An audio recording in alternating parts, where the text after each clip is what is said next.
Next door to where we're staying is the Oasis Beach Club.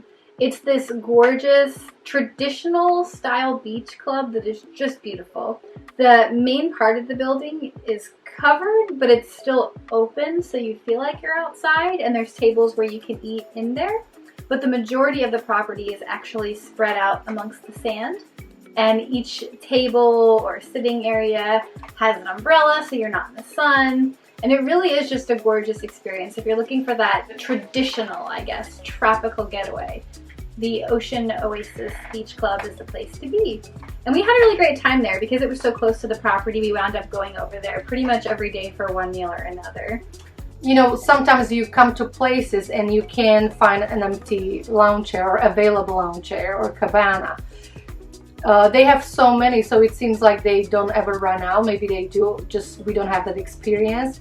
So the fact that you can just walk in and there's a cabana available you can book, or there's a lounge chair or table, you know, it's amazing.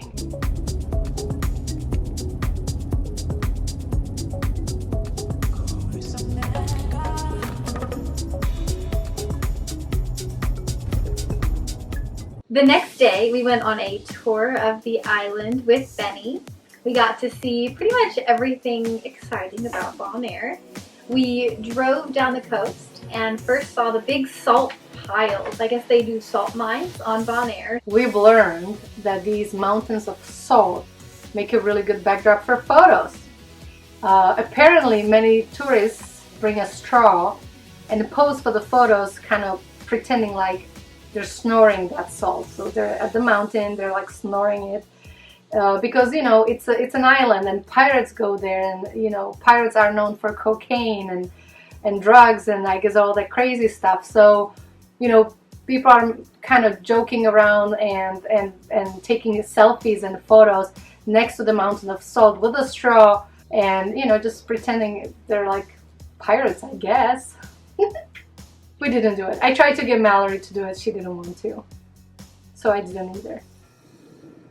Part of the process of making salt on these islands actually produces these pink lakes that are really beautiful, and a lot of times you'll even find flamingos in them because they like the salt water. So there's these gorgeous pink lakes strewn about the salt mines with flamingos in them, and it's gorgeous. We actually heard about this before because there's supposed to be these pink lakes in Yucatan in Mexico. And we went last November to check them out, but they honestly weren't quite as impressive as the ones in Bonaire. The ones in Bonaire were actually quite large and gorgeous, and they were really, really pink. And we also saw many flamingos. And then as we continued down the coastline, we actually saw the slave huts. And the slave huts were utilized by the people working in the salt mines back maybe 100 or so years ago. And they were used as a place to either rest or store their belongings while they were working in the salt mines.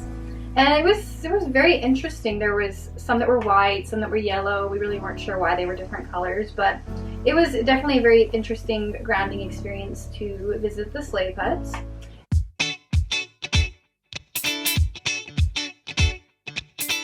And out of nowhere, there's this baby flamingo walking right in the middle of the road, going I don't know where, just by himself, but you can't try to rescue them. And that's what Ricky told us. You just can't try to rescue them. People don't know what to do with them, and they just scare them, because the closer you get to the flamingo, the more they get scared, and they can actually like tip over and hurt themselves. Because especially babies, they can run so fast, and if you try to come, hey baby, come here, you know, they start running and they can actually hurt themselves by tripping over. So try not to do it, please. If you see a flamingo, leave him alone, I guess. There's not much you can do, because flamingos are wild and they don't like people.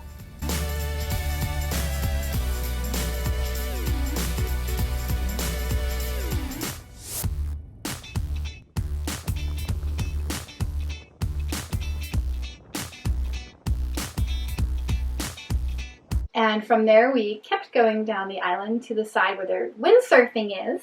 And there's this gorgeous little, very traditional looking beach shack type atmosphere that's actually a school for windsurfing. And as we walk through, you can watch all of the people out in the water with their equipment doing their windsurfing, and sit and have a nice drink, get a snack, and That was pretty cool. I've actually never seen anybody windsurfing before. I don't go to the beach very often, so that was a cool experience.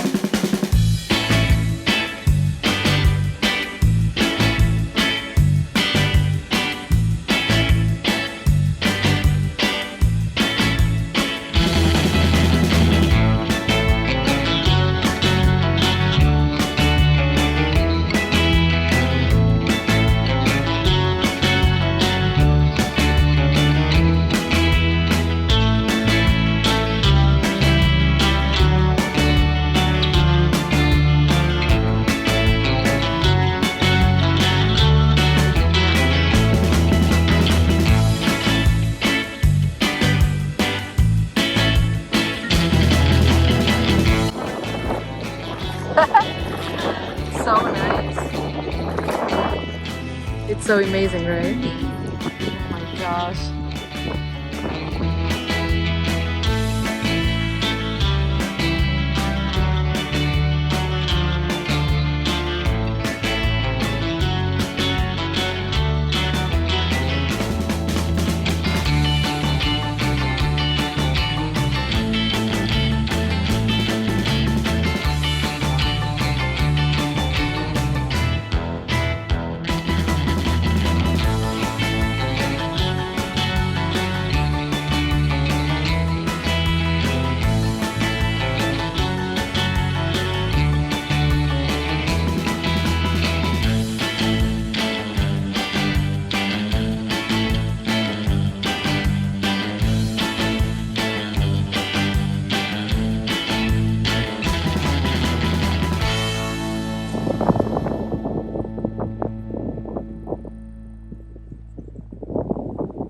I'm sorry, I don't have any. We came back to the beach villas and we made some food. You know, when we're traveling a lot in these situations, sometimes it's nice to just stay home and make your own food and eat something you're used to. That's why I travel a lot with Maya. I actually have this vegan ramen. Kat's proud of me. I have this vegan ramen that I love that I bring with me everywhere I go because it's easy to pack and it's easy to make no matter where we are. So I had my ramen a couple times for lunch, and then I got some Dutch canned goulash. Alright, so we got some vegan schnitzel. Then we got some potatoes. Good Dutch potatoes. They're so good, guys. Oh my gosh. We're having a potato party. Mallory has some canned goulash. Sorry, Mel. And here's some little onions. And then Benny brought his friend over, and we got to meet him. And guys, this is Deepak. Hi, how are you doing? Which was fun, and we just kind of chilled around the beach villas, which was a nice break from getting to learn all about Bonaire.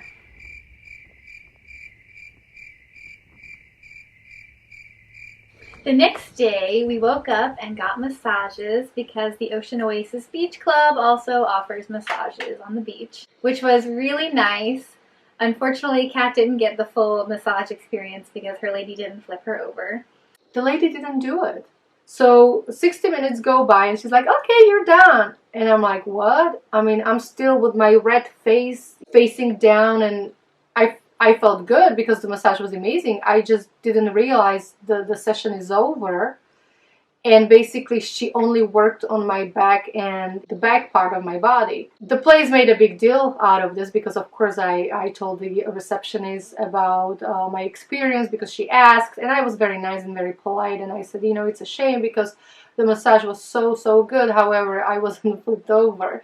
So this whole thing all of a sudden turned into this big thing that when I showed up at the Ocean Oasis, all of a sudden everybody knew, oh, you're the one who didn't get flipped. I felt like a burger patty or something that didn't get flipped on a barbecue. Vegan burger patty. My massage went fabulously because then they were so cautious about making sure they did the full body experience. So I had a really nice massage that morning. And because we had the evening planned, we had to go back and work. So I spent the rest of the day, pretty much the full day, working from my computer, making sure all the articles were in, and we're keeping up with everything for VIVA GLAM magazine and Fashionizers. And then, of course, that evening, we were invited out on a boat.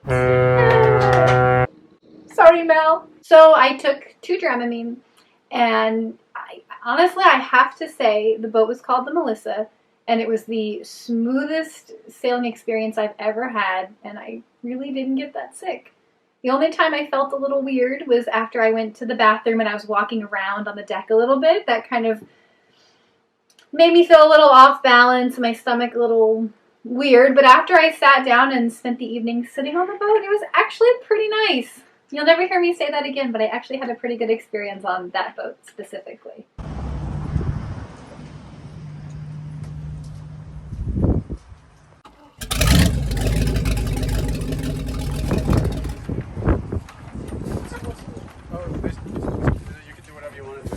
I think she wants to drive. She wants to drive. Are you the captain here? I'm the captain, yes. What's your name? Ernst is my name. Ernst. Oh yeah, we talked on the Yeah. WhatsApp, right? Yeah, well, we thank you did. so much for having us. You look like a responsible guy. And you are? He's also captain. Hi, very nice to meet you. Thank you for having us. Honestly, I think I could live on a boat, at least for a certain amount of time. You know, I would totally live on it because there's just something so free and liberating when you are on the boat. And I think that's why I like them. I like that feeling of freedom. And also I grew up watching lots of, I guess, pirate movies and island movies. And, you know, I think I just naturally love it. My dad also worked on the boat for 15 years during the 60s and 70s. So I always listened to his stories, and he would always show me pictures of, you know, how they partied and got wild and crazy. Look at this gorgeous boat here. Oh my goodness. What a life you guys have. It's nice. Yeah. Oh, so beautiful. When was the boat built? In 1987 in Turkey, in Bodrum. Oh wow. And it's been here since. Since 3 years now, I'm there. Where was it before, do you know? In Italy. Italy? Oh. Portovino. It's Turkey's traditional wooden ship.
Food was delicious. It was 5-star food. I didn't expect that on the boat. I mean, you don't get it in restaurants, but we got it on the boat. I mean, it was so good, and obviously they made me my vegan version. Again, the chef was so good looking. Dutch people. So I felt his beauty in my meals, I guess, a little bit, and it was even more delicious. And the funniest thing was, because it was so windy, and we were on the boat, I think, for 3 to 4 hours. So towards the end, you know, as it's getting darker, the wind's getting stronger. As I'm eating my pasta, like I literally take one penne on my fork, and as I'm about to put it in my mouth, the wind literally blew it off the fork. It was just so funny because something you don't expect. I've never seen it, never happened to me. So watch your food if there's a strong wind on the boat so it doesn't fly off. Hit me like a ton of bricks. Doesn't matter, weak or strong. Take your time and do your tricks. All I do is sing along. Yeah, I need you around for brighter light and firmer ground. When you believe in me,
While on a boat can be questionable for some people, I don't think I've ever had a good experience eating on a boat before. But this one went over well. All 6 courses were delicious, and because I was kind of stationary on the front of the boat and I could feel a lot of the wind, I actually kept all the food down and it was wonderful.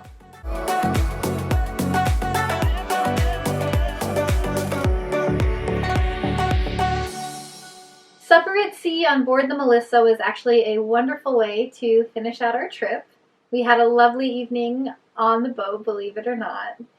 And the next morning we had to get up and get ready to leave. And the airport at Bonaire, despite being super tiny, was actually pretty chaotic. They had 3 or 4 flights leaving that day in total, and they were all leaving at pretty much the same time. So if you go to Bonaire, make sure you give yourself plenty of time at the airport because it will be an experience getting off the island as well.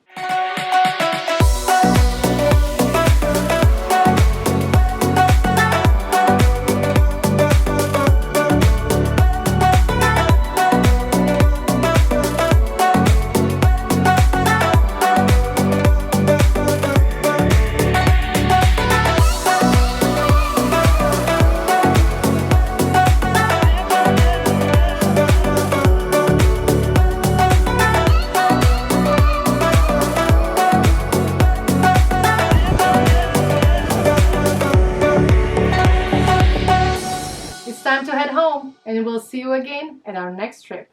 Bye!